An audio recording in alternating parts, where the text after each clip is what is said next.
Salam à toutes et à tous. Donc dans cette vidéo, je vais revenir sur la stratégie américaine en Afrique du Nord et je vais vous dire pourquoi le Maroc est un allié si stratégique pour les États-Unis.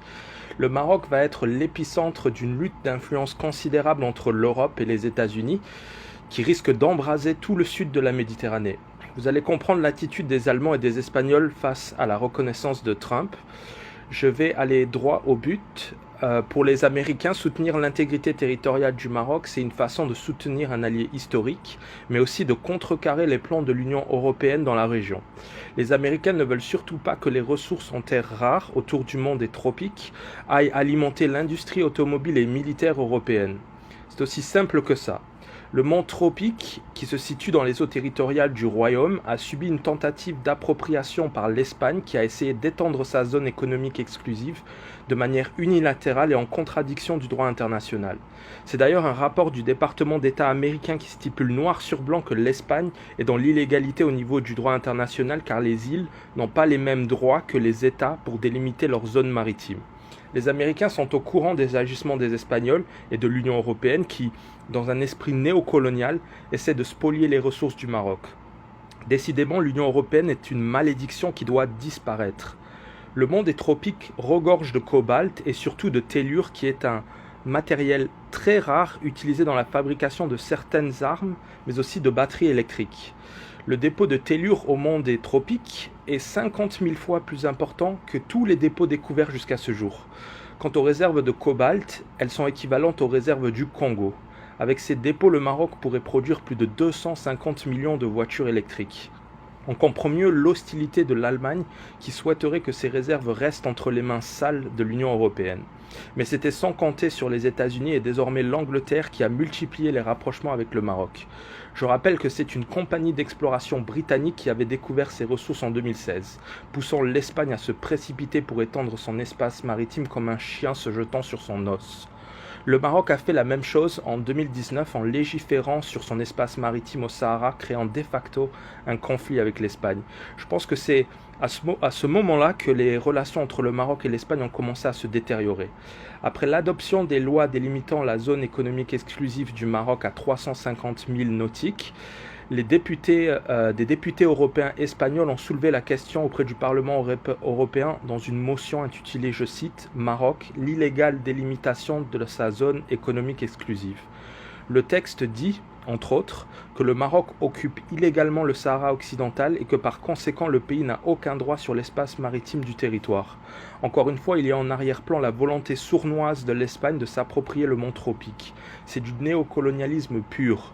À la fin du texte, les 6 parlementaires espagnols demandent au Parlement européen ce qu'ils comptent faire pour, je cite, défendre les intérêts de l'Espagne et par conséquent les intérêts de l'Union européenne. Donc on a clairement une association de malfaiteurs qui s'apprête à faire le casse du siècle, mais c'était sans compter sur Trump qui a pulvérisé le plan machiavélique de cette union de voleurs. Je rappelle que ce torchon qui a été présenté au Parlement européen par ces clowns espagnols date de janvier 2020, donc bien avant la reconnaissance de Trump et l'affaire Brahim Ghali. D'ailleurs, à la suite de cette note au Parlement, et se pensant maligne, l'Espagne a souhaité organiser une réunion d'État avec le Maroc pour soi-disant régler ses problèmes de zone maritime et parler d'immigration au passage. La réunion a été repoussée plusieurs fois sous prétexte de crise sanitaire, jusqu'à l'apothéose et la reconnaissance de Trump. Je pense que le Maroc a fait exprès de repousser cette réunion car le pays savait que l'Espagne allait utiliser le Sahara contre lui. Nasser Bourita était déjà en discussion avec l'administration Trump et les deux pays voulaient donner une claque synchronisée à l'Espagne. L'Espagne a vu un de ses leviers de pression traditionnels sur le Maroc se briser en 1000 morceaux.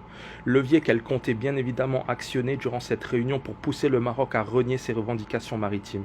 L'Espagne qui comptait menacer et arnaquer le Maroc s'est pris une double claque phénoménale.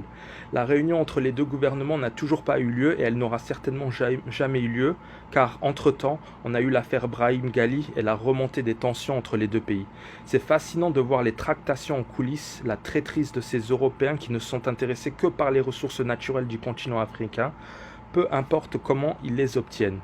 On comprend mieux la réaction paniquée de l'Allemagne qui a appelé à une session extraordinaire à huis clos du Conseil de sécurité des Nations Unies un jour seulement après la proclamation de Trump. Le but était de réaffirmer le consensus autour du référendum et mettre en garde tous les pays qui seraient tentés de suivre les pas des États-Unis. Les Allemands se voyaient déjà produire 250 millions de voitures électriques sur le dos des Marocains. Ils pensaient vraiment qu'on allait les regarder nous voler nos ressources comme du temps des colonies. C'est désormais Tesla et le Maroc qui vont en bénéficier au grand désespoir d'Angela Merkel. Angela Merkel pensait naïvement que Biden allait revenir sur la décision de Trump. Biden l'a dit lui-même, les révisions des accords d'Abraham se feront sur la base de l'intérêt suprême des États-Unis. À la suite de cette note du Parlement européen, le département d'État américain a sorti son propre rapport intitulé « Espagne, les limites de la mer », rapport numéro 149. Ce document date de novembre 2020, donc on est en plein blocage du passage de Guerguerat par le Polisario, quelques semaines seulement avant la reconnaissance de Trump. Je me demande même si l'Espagne n'y est pas pour quelque chose dans le blocage. L'idée a dû venir d'ailleurs, l'idiot utile de l'Est a dû exécuter les ordres du maître européen. Le régime algérien est facilement manipulable. Les Russes déstabilisent le Mali et la Libye, les Algériens achètent des armes russes. Classique, tellement facile, les Russes savent comment vendre des armes. En tout cas, je trouve que c'est une belle coïncidence que le blocage est intervenu alors que l'Espagne voulait discuter de l'espace maritime entre les deux pays. Le rapport américain stipule dans la conclusion que l'Espagne n'a pas le droit d'étendre son espace maritime autour de son archipel des Canaries au détriment du Maroc. L'Amérique a donc rappelé à l'Europe qui était le boss. Les Américains soutiendront l'intégrité territoriale du Maroc pour faire en sorte que les ressources extraordinaires du monde des tropiques ne tombent pas entre les mains des Européens. Les mêmes Européens se voient plongés dans un conflit qui les dépasse. Ils ont été pris de court et ne savent plus quoi faire.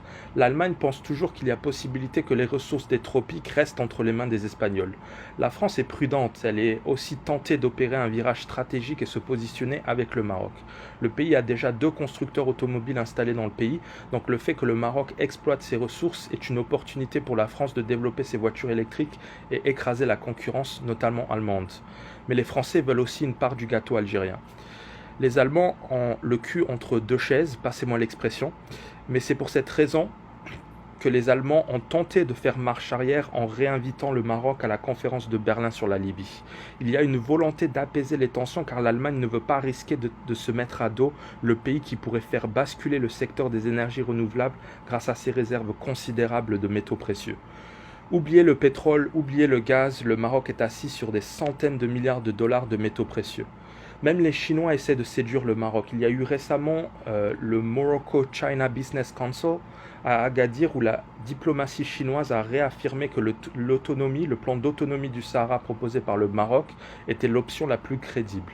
La Chine a longtemps soutenu l'Algérie, elle est désormais en train d'opérer un virage à 360 degrés et je suis certain que le monde des tropiques y est pour quelque chose.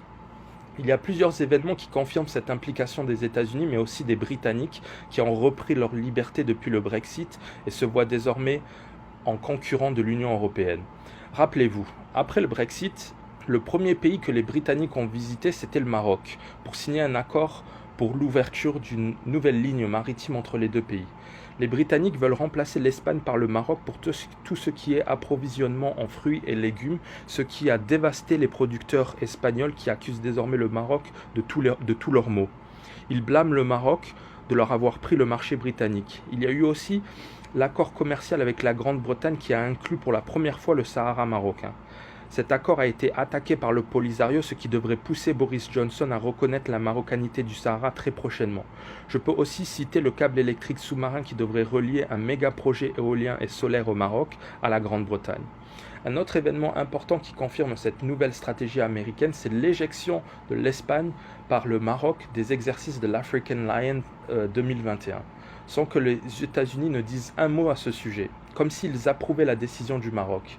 Il y a eu aussi les exercices navals maroco-américains à seulement 50 000 marins des côtes des Canaries, ainsi que le survol de l'espace aérien des îles, comme pour menacer l'Espagne.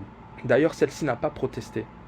Enfin, il y a une crainte en Espagne que les Américains déplacent leur base militaire de la Rota en Espagne au Maroc. Les Américains ont fait des repérages pendant les exercices de l'African Lion et des responsables du Pentagone ont déclaré publiquement que l'Espagne n'était pas un territoire stratégique pour l'Amérique et que celle-ci avait plus intérêt à se rapprocher du Sahel.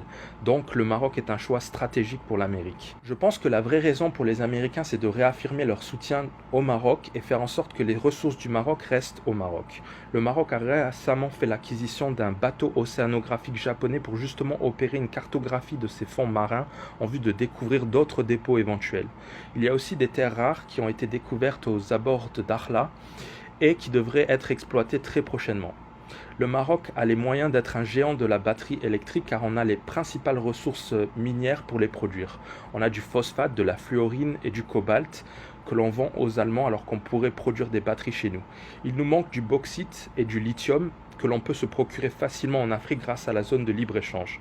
Notre grand scientifique Rachid Yazami est déjà en discussion avec le gouvernement marocain pour produire une batterie électrique, donc c'est une affaire à suivre. Vous l'avez donc compris, les enjeux sont énormissimes pour le Maroc. On a notre développement à portée de main. Donc s'il vous plaît, partagez cette vidéo, abonnez-vous. Il faut que tous les Marocains prennent connaissance de ce monde des tropiques qu'on essaye de nous voler.